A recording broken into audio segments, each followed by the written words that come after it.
हरियाणा के मुख्यमंत्री मनोहर लाल खट्टर ने कहा कि प्रदेश में हाल ही में हुई ग्रुप डी की भर्तियों में जिन उम्मीदवारों को नौकरियां मिली हैं, उनमें बीए, एमए, बीटेक व उच्च शिक्षा प्राप्त युवाओं की नियुक्ति हुई है। मुख्यमंत्री सोमवार को करनाल के पंडित चिरंजी लाल राजकीय स्नातकोत्तर कॉलेज में आयोजित 2 दिवसीय महारोजगार मेले के समापन अवसर पर युवाओं से मुखातिब होते हुए उन्होंने कहा कि सरकार ने इन युवाओं को योग्यताओं के आधार पर आगे बढ़ने के लिए निर्णय लिया है कि अब वो अपनी योग्यता के अनुसार आगे बढ़े। उन्होंने जॉब मेले में आई देश की नामी कंपनियों द्वारा चयन किए गए 2300 युवाओं को नियुक्ति पत्र मिल जाने की बधाई दी। उन्होंने कहा कि ये बड़ी खुशी की बात है कि इनमें से 690 उम्मीदवार अकेले करनाल जिले से हैं। मुख्यमंत्री ने 4 युवक युवतियों को नियुक्ति पत्र भी सौंपे, जिनमें शिखा, रूबल, अनु और शुभम शामिल हैं। आज का ये जॉब फेयर एक मायने में बहुत ही महत्वपूर्ण है। मुझसे जब भी कोई हमारे मीडिया के मित्र भी पत्रकार, छायाकार बंधु यहाँ हैं, इनको संबोधित करते हुए मैं कह रहा हूं कि जब पूछते हैं कि आपको 4.5 साल हो गए हैं प्राय शासन करते हुए, सबसे बड़ा चैलेंज क्या है, तो मैं हमेशा कहता हूं कि युवकों का रोजगार ये हमारे लिए सबसे बड़ा चैलेंज है और इस चैलेंज को हमने स्वीकार भी किया है कि इसमें से रास्ता कैसे निकालना।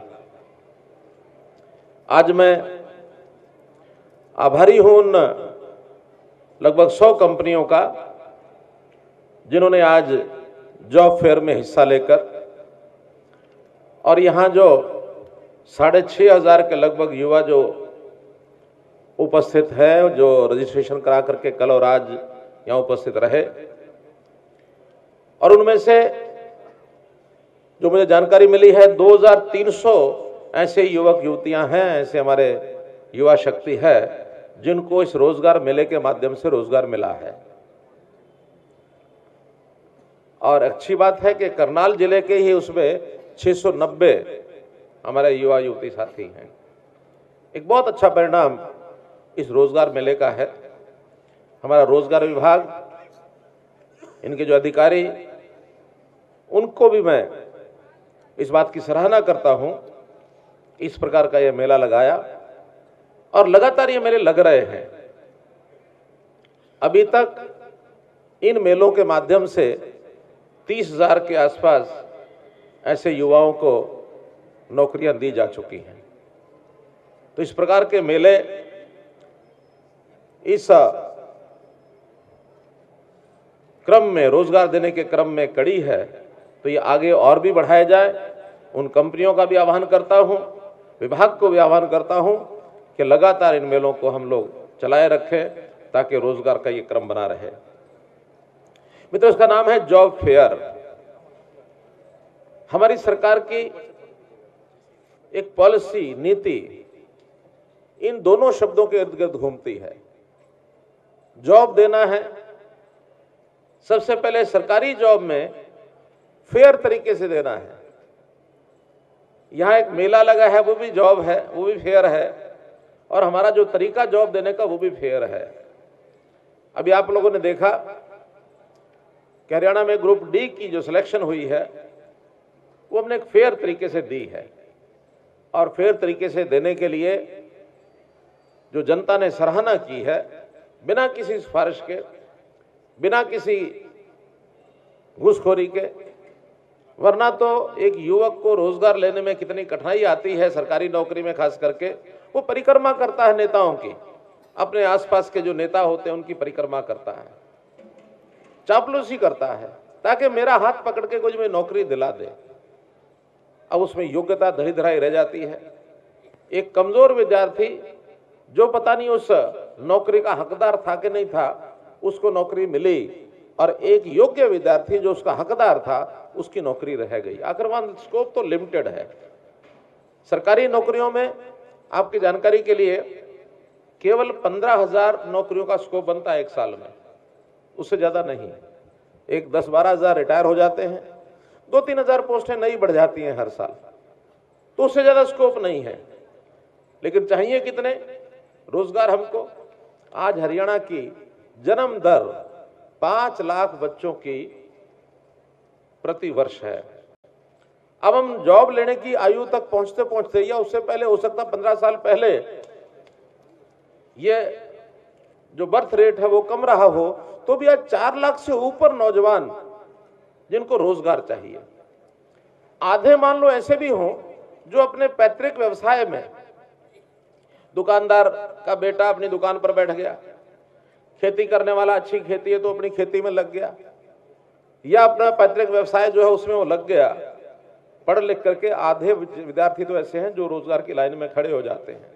तो इस 2 लाख में से 1,85,000 हर साल ये कैसे नौकरी प्राप्त करेंगे? तो इनको नौकरी प्राप्त करने के लिए सरकार को अवसर बनाने पड़ेंगे, पैदा करने पड़ेंगे। 2 विषय इसमें महत्वपूर्ण तरीके से हम कर रहे हैं। एक कि उस युवक को पढ़ाई के साथ साथ योग्य बनाना।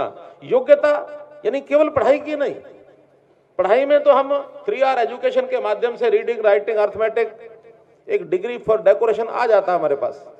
कोई BA पास हो गया, कोई MA पास हो गया, कोई किसी और प्रकार का कोई उसने कोर्स भी कर लिया, लेकिन जब तक उसका हुनर, जब तक उसकी स्किल, इसका विकास नहीं करते, वो विकसित नहीं होती, तब तक कहीं भी प्राइवेट जॉब मिलना बड़ा कठिन होता है। क्योंकि प्राइवेट जॉब वाला हर कोई का चाहता है कि जिस दिन मैं उसको काम पर लेके आऊं, उस दिन वो जो एम्प्लॉयमेंट लेने वाला नौजवान है वो उस दिन से उस काम में लग जाए। अगर उसको कंप्यूटर का काम चाहिए तो कंप्यूटर सीख के आना चाहिए उसको। अगर उसको कहीं मशीन के ऊपर खड़ा करना तो मशीन चलानी आनी चाहिए। टेक्निकल काम छोटे मोटे, जितने टेक्निकल तो हाई क्लास, हाई लेवल के तो कुछ कोर्सेज होते हैं, लेकिन बहुत छोटे काम, सेमी स्किल्ड काम में स्किलिंग बहुत जरूरी है। अगर स्किलिंग करके युवक नहीं जाता है तो उसको कोई रोजगार देने वाला नहीं है, वो पहले स्किलिंग वाला ढूंढेगा। तो इसलिए स्किल डेवलपमेंट, कौशल विकास, इसका बहुत बड़ा प्रोजेक्ट हरियाणा सरकार इस नाते से आगे बढ़ा रही है। केंद्र की ओर से national skill development council NSDC, बहुत उसके कार्यक्रम चलते हैं, लेकिन वो पर्याप्त नहीं है, सफिशिएंट नहीं है। हमने आगे बढ़ करके अलग से Shri Vishwakarma skill development university ये बनाई, और ये उसके काम शुरू हो गए, उसके कोर्सेज शुरू हो गए हैं। अभी प्रारंभिक उसकी स्थिति है। पलवल के अंदर उसको मैं पिछले साल उसको शुरू किया था, 1 नवंबर को हमने कोर्सेज शुरू किया, उसका भवन बनना शुरू हो गया, और उसी स्थान के ऊपर 4 कोर्सेज का प्रारंभ भी किया जा चुका है। आगे चलकर 3 फेज में ये बनेगा। 3 फेज पूरे होने के बाद 12,000 विद्यार्थी उस स्किल डेवलपमेंट यूनिवर्सिटी में प्रति वर्ष एडमिशन लेंगे, और वो कोई 3 महीने का, 6 महीने का, साल का, 2 साल के कई कोर्सेज है उसमें। लगभग 800 कोर्सेज के ऊपर हम लोग काम कर रहे हैं। कुछ NGOs हैं, कुछ कंपनीज हैं, वो भी स्किल डेवलपमेंट के कोर्सेज कराती हैं। कुछ हमारी यूनिवर्सिटीज हैं वो करवाती हैं, इंस्टीट्यूट्स हैं वो करवाते हैं। तो ऐसे सब कोर्सेज के माध्यम से हमारे प्रदेश का युवा इसको प्राइवेट जॉब लेने में आगे वो बढ़े, हम लोग इसका प्रयत्न कर रहे हैं। और दूसरा, अगर इसके लिए स्कोप पैदा करना पड़ेगा। स्कोप वो आएगा उद्योग से, और उद्योग के लिए हमने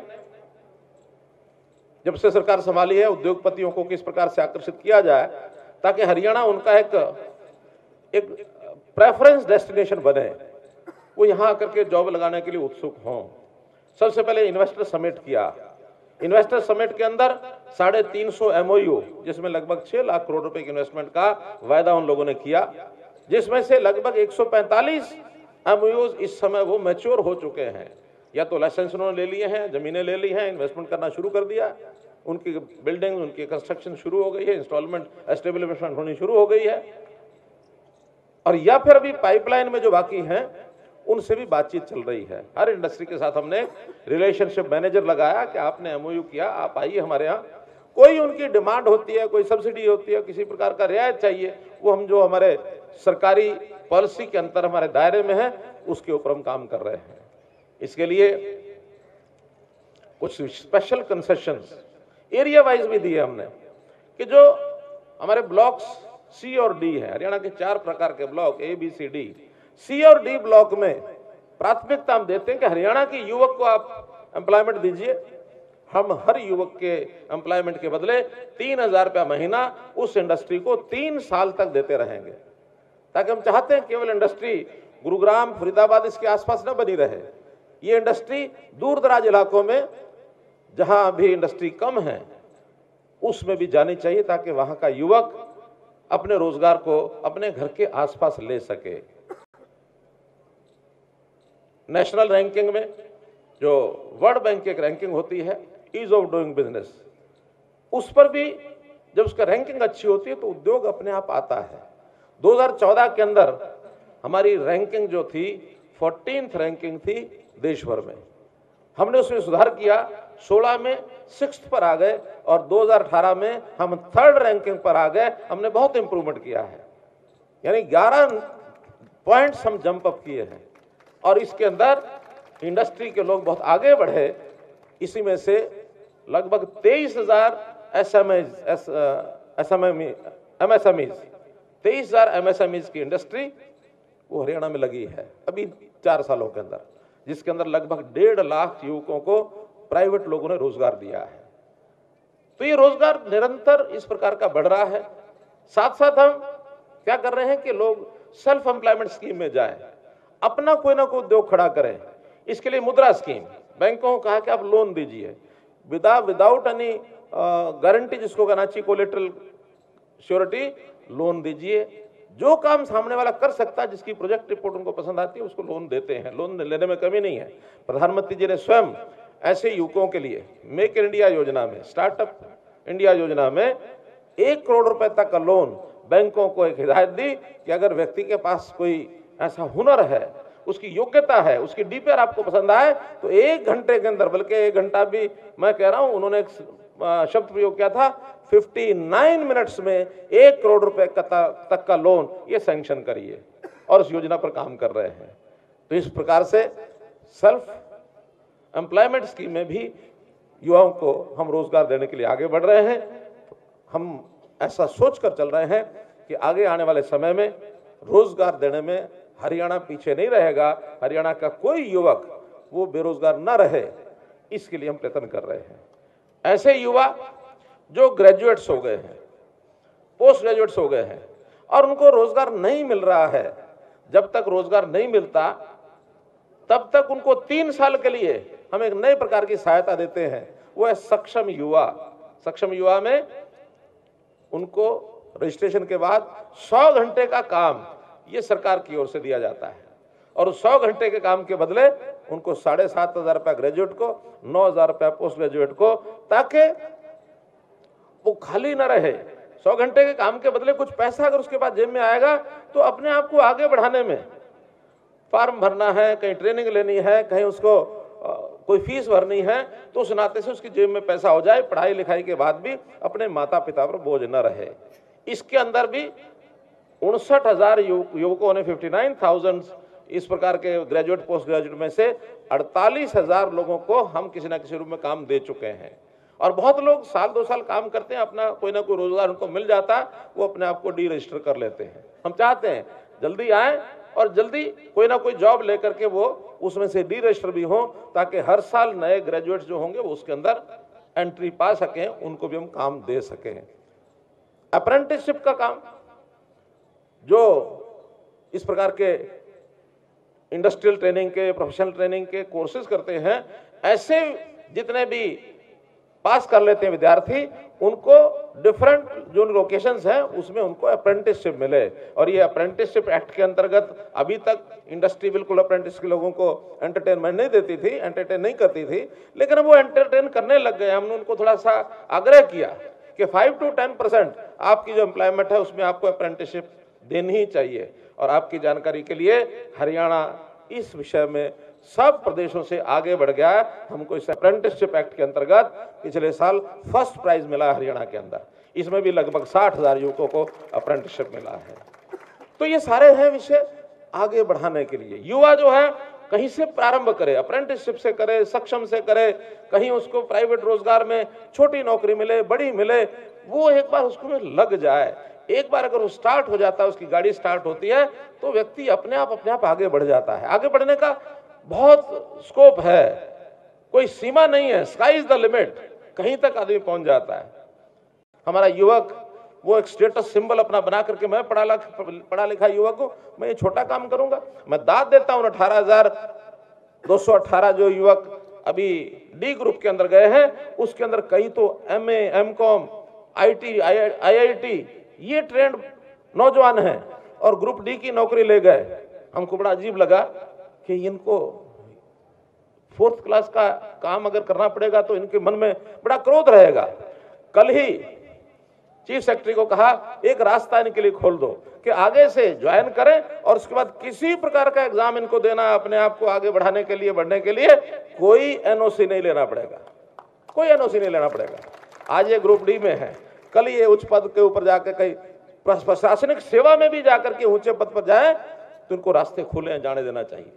बल्कि हम तो ऐसे लोगों को प्रमोट करते हैं कि ऐसे जो नई नौकरी में आते हैं, हरियाणा में पहले से नौकरी कर रहे हैं, ऐसे लोगों को 1 साल अगर वो नौकरी किसी विभाग में करता है तो उसको आधा अंक एक्सपीरियंस का भी दे देना चाहिए।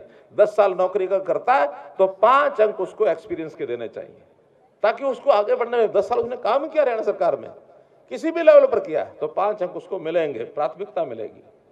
हमने अंत्योदय के नाते से जो गरीब परिवार हैं उनको भी काम करने का अवसर पहले मिलना चाहिए। एक पॉलिसी अभी पिछली बार बनाई, इसी साल में बनाई है, जो कोर्ट में चैलेंज हुई और कोर्ट ने उसको अपहोल्ड किया। क्या कि जिस परिवार में एक भी सरकारी नौकरी नहीं है उस परिवार के बच्चे को 5 अंक अलग से स्पेशल मिलेंगे। उस परिवार को एक हाथ में उसकी नौकरी लगना चाहिए।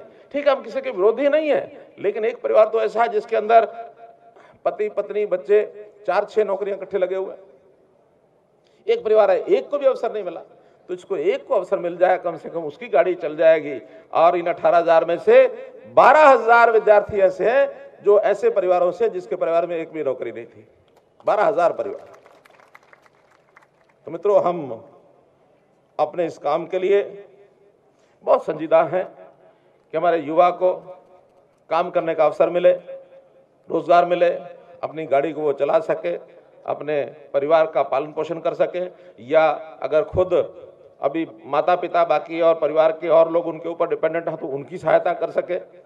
रोजगार अगर मिलेगा तो उसको एक सेटिस्फेक्शन का लेवल उसका बढ़ेगा। वो कहते हैं कि खाली दिमाग क्या शैतान का घर। खाली लोग रहेंगे, कुछ ना कुछ गड़बड़ करेंगे। इसलिए गड़बड़ कोई ना हो, हर एक को सेटिस्फेक्शन लेवल हो। लेकिन उसमें एक निवेदन मेरा आपसे जरूर है कि आप पढ़ लिख करके कोई काम मिले उसी को स्वीकार प्रारंभ में करें। और दूसरा एक बड़ा विषय मैं बोल रहा हूं, हम जॉब सीकर हैं, ठीक है, आज हमको जॉब चाहिए, आज हम जॉब सीकर हैं, लेकिन आगे चल करके अपने आप को इतना आगे बढ़ाएं, make in India, skill India, digital India, startup India, startup India, कितनी योजनाएं सरकार की हैं, उनके माध्यम से अपने आप को इस लेवल तक ले जाओ कि एक दिन हम जॉब सीकर की बजाय जॉब गिवर बन जाएं।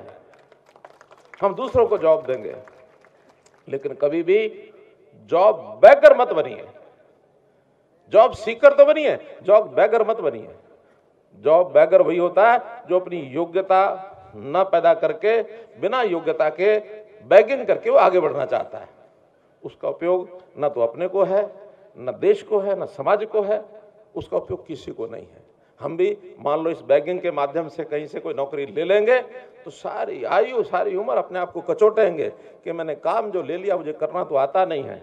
हम इस देश के निर्माता बने, इस समाज के प्रति योगदान हमारा उसको पूरा करें, मेहनत करें।